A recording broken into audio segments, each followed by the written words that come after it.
होंगे। मैं हूं आपकी उर्दू की टीचर। बेटा आज का लेक्चर तमाम तीसरी जमात के बच्चों के लिए है। हमने जो है वो नात की रीडिंग की थी और इमला जो डन किया था। अब जो है उसका फेयर काम रहता है किताब में, तो हम किताब से करेंगे, फिर उसके बाद प्लेनर से सवाल जवाब याद करेंगे ताकि हमें आसानी होगी।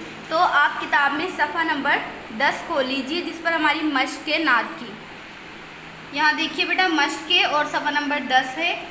सवाल नंबर 1 है मंदर जाजेल सवालात के जवाबात लिखिए। लेक्चर हमारा 6 है, ये सवाल का पोर्शन है बेटा, ये जवाब का है। जवाब जो है वो मैंने लिख लिए हैं। हम किस नबी के उम्मती हैं एक एक करके मैं आपको पढ़कर बता रही हूँ। हम मोहम्मद सल्लल्लाहु अलैहि वसल्लम के उम्मती हैं। हमने जो है वो सल्लल्लाहु अलैहि वसल्लम फुल लिखना है, मतलब शॉर्ट नहीं लिखना है जैसे स्वाद बनाते हैं, क्योंकि उससे जो है वो गुना भी मिलेगा इसलिए। तो अब देखिए सवाल नंबर 2 कौन सा है? मखलूक रब में सबसे बेहतर कौन है? लिखा है इंसान सबसे बेहतर है, क्योंकि अल्लाह ताला ने इंसान को अकल समझ शऊर दिए। ऐसे तो जो है समुद्री मखलूक़ात भी हैं, परिंदे भी हैं, जानवर भी हैं, लेकिन इंसान अशरफुल मखलूक़ात है, उसको दर्जा मिला है, इसलिए वो सबसे बेहतर है। सवाल नंबर 3 कौन से नबी हमारे रहबर हैं? हज़रत मोहम्मद सल्लल्लाहु अलैहि वसल्लम रहबर हैं। ठीक है। और सवाल नंबर 4 हम इसमें किताब में लिखा है किसी नबी के, इस तरह आएगा बेटा किस, ये मिस्टेक है, तो किस नबी के रास्ते पर चलना है? लिखा है हज़रत मोहम्मद सल्लल्लाहु अलैहि वसल्लम के रास्ते पर। उसके बाद सवाल नंबर 5 है जुल्म की रस्में किसने मिटाई?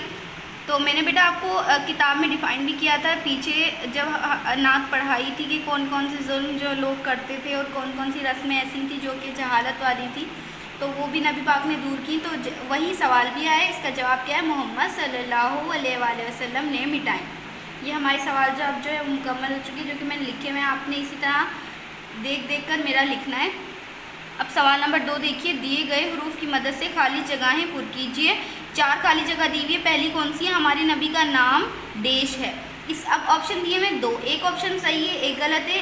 जो कि सही ऑप्शन है उस पर मैं टिक लगाऊंगी और वही खाली जगह में लिखूंगी। अक्सर बच्चे क्या करते हैं कि समझते हैं कि पूरा एक ऑप्शन है और दोनों को जो है वो खाली जगह में लिख देते हैं, तो इसलिए एक आएगा इसमें। हम किस नबी के, हमारे नबी का नाम क्या है, तो इधर हम लगाएंगे हज़रत मोहम्मद मुस्तफ़ा सल्लल्लाहु अलैहि वसल्लम में, तो इस पर टिक लगाया।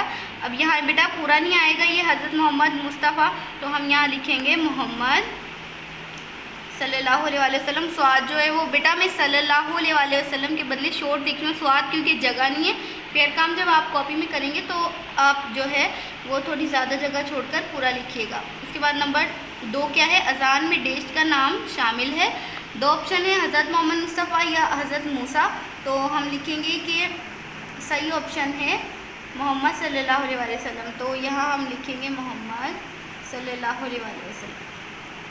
अब है तीसरा उनके रास्ते, उनके मतलब नबी पाक के रास्ते पर चलने वालों को देश मिलेगी। लिखा है बेटा इज़्ज़त या ज़िल्लत। अब जो नबी के रास्ते पर चलेगा उन्होंने जो रास्ता बताया है सीधा रास्ता जो कि अल्लाह की राह पर लेकर जाएगा, तो हमें दुनिया में भी इज़्ज़त मिलेगी आखिरत में भी। ये लाइन भी है आपकी नात में, तो इसमें हम ऑप्शन सही है इज़्ज़त। इज़्ज़त को हम लिखेंगे खाली जगह में।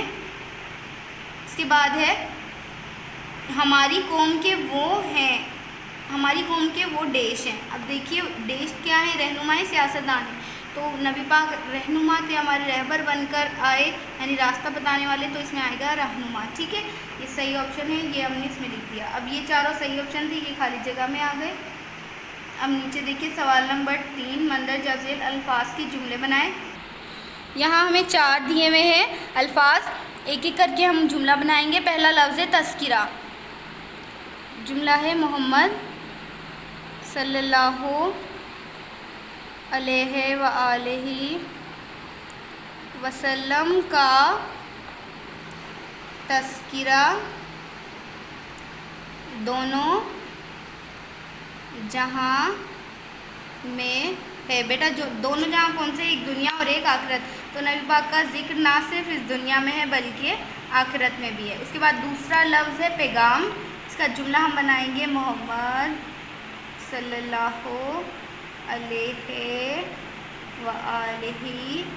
वसल्लम ने हमें नेकी का पैगाम दिया। ये जुमला हो गया बेटा पैगाम का जो लफ्ज़ यूज़ हो जाता है हम उस पर लाइन ड्रॉ कर देते हैं। उसके बाद है तीसरा लफ्ज़ है इज़्ज़त। मोहम्मद सल्लल्लाहु अलैहि वसल्लम के रास्ते पर चलने वाले को इज़्ज़त मिलेगी। ठीक है, तो ये जुमला था इज़्ज़त का। इज़्ज़त हमने लफ्ज़ इस्तेमाल कर लिया। अब है चौथा लफ्ज़ रास्ता। नबी पाक सल्लल्लाहु अलैहि वसल्लम ने हमें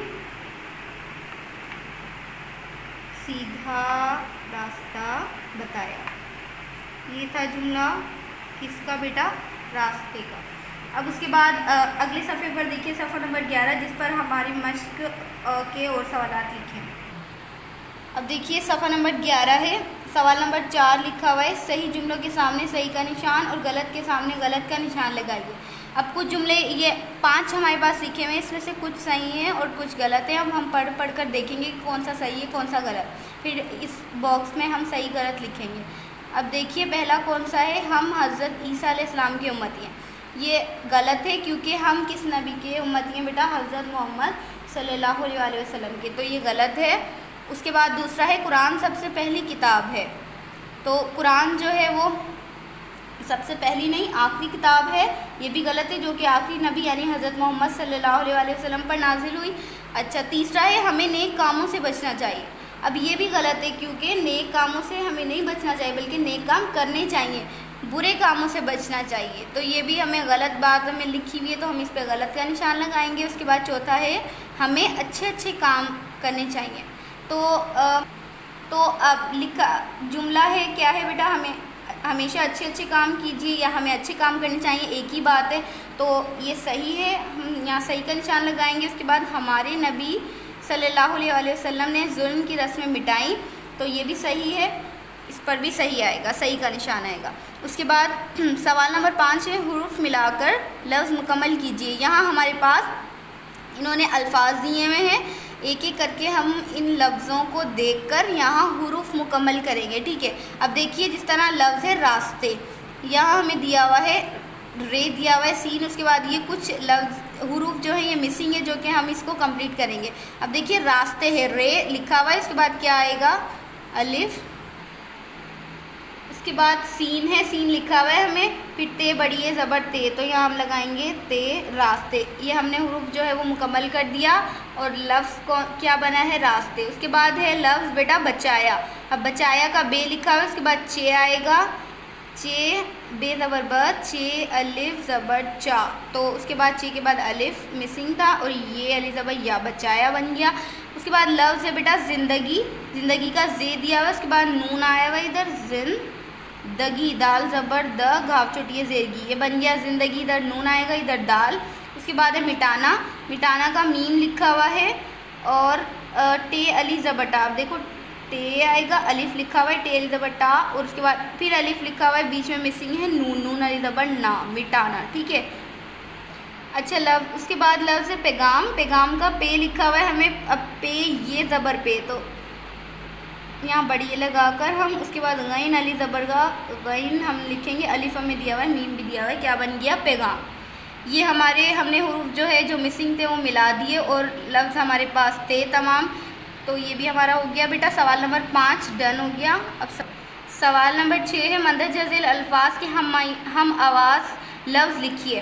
बेटा हम आवाज़ लफ्ज़ हम उसे कहते हैं जो कि सेम हमें आवाज़ देते हैं और आखिर में जो उसके हुरूफ आता है वो सेम आता है। अब देखिए जिस तरह नबी हम लिखेंगे उम्मती, तो देखिए आप यहाँ नबी में भी छोटी ये हुरूफ आया आखिर में और उम्मती में भी छोटी आया। इसी तरह बेहतर का होगा रहबर, लाए का आए और बचाया का होगा जगाया। अब तमाम में नोट कर लीजिए, इसमें भी ये अली ज़बैया, इसमें भी ये अली ज़बैया, जगाया, बचाया, बेहतर, रे आए, इसमें भी रहबर, लाए यानी बड़ी आई, इसमें भी आखिर में बड़ी ये है।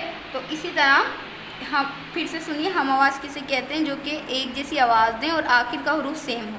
ये भी हमने डन कर लिए। अब आखिरी सवाल है सवाल नंबर 7। मंदरजा झेल जुमलों में से महमल लफ्ज़ अलग कीजिए। पहले मैं आपको बता दूं महमल किसे कहते हैं। महमल उसे कहते हैं जो कि हमें ऐसे अल्फाज होते हैं हमें मायने नहीं देते, लेकिन कलमा उसे कहते हैं वो अल्फाज जो मायने देते हैं। अब यहाँ कुछ लिखे हुए हैं, हम उसमें से महमल को अलग करेंगे।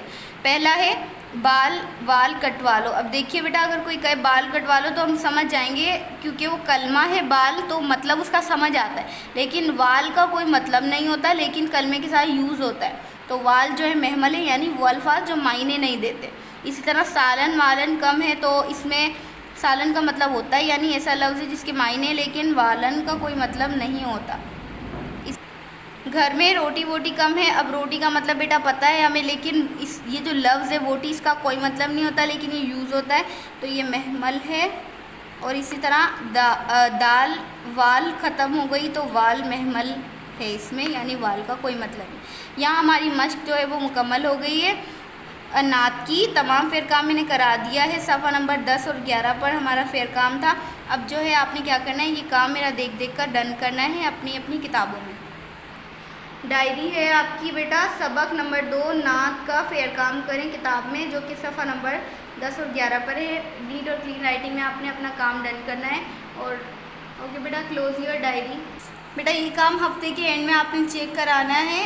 और जो है ये जो हमारा लेक्चर है ना बेटा, जिनके पास नहीं पहुंच सकता या जो नहीं देख सकते, आप उनके साथ शेयर कीजिए इसे। और घर पर रहे, सेफ रहे, स्टडी करें अपनी अच्छे से, तमाम मतलब कामों के साथ स्टडी को भी अच्छे से कीजिए और फीडबैक अच्छा दीजिए। और लास्ट के वीक में आपने आके इसे चेक कराना है। तो तब तक के लिए अल्लाह हाफ़िज़।